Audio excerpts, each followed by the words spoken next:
we're going to talk about angles of elevation and angles of depression and how we can use that with some of our trigonomic functions here. So this is just a very silly little picture. So you can see if someone is standing down below or someone is standing on top.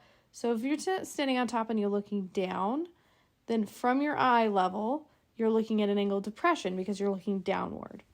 If you're standing at the ground level, then from your eye level, you're looking up. So that's an angle of elevation because it's going upward.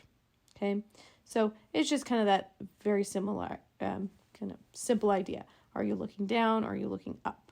Okay, so now if we have a ramp 18 feet long rises to a platform, the bottom of the platform is 11 feet from the foot of the ramp. Find x, the angle of elevation of the ramp.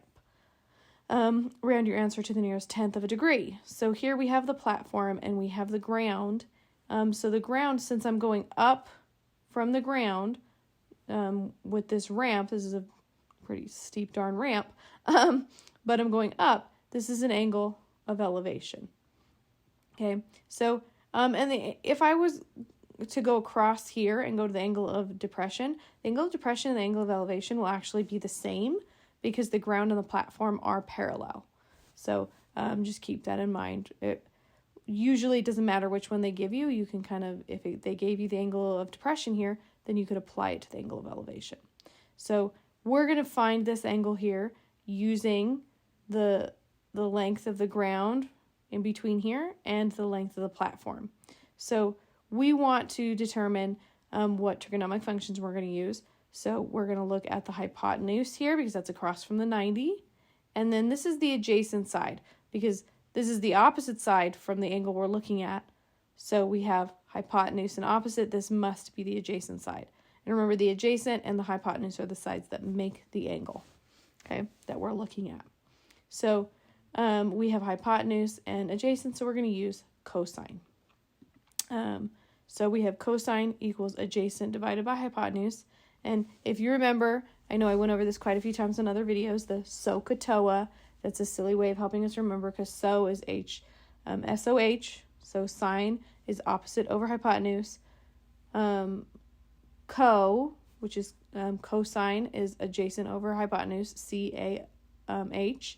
And then TOA is TOA because tangent is opposite over adjacent. So SOHCAHTOA, if that doesn't sound familiar, you can always go back and watch the trigonomic videos just to kind of remind yourself about that little helpful, I don't know if I'd call that a mnemonic, but it's a helpful little saying just to kind of keep the trigonomic functions easy to remember. So let's go ahead and plug in. We have adjacent, which is 11, over hypotenuse, which is 18. And now we're going to divide. So I have 11 divided by 18, right? I'm going to hit equals.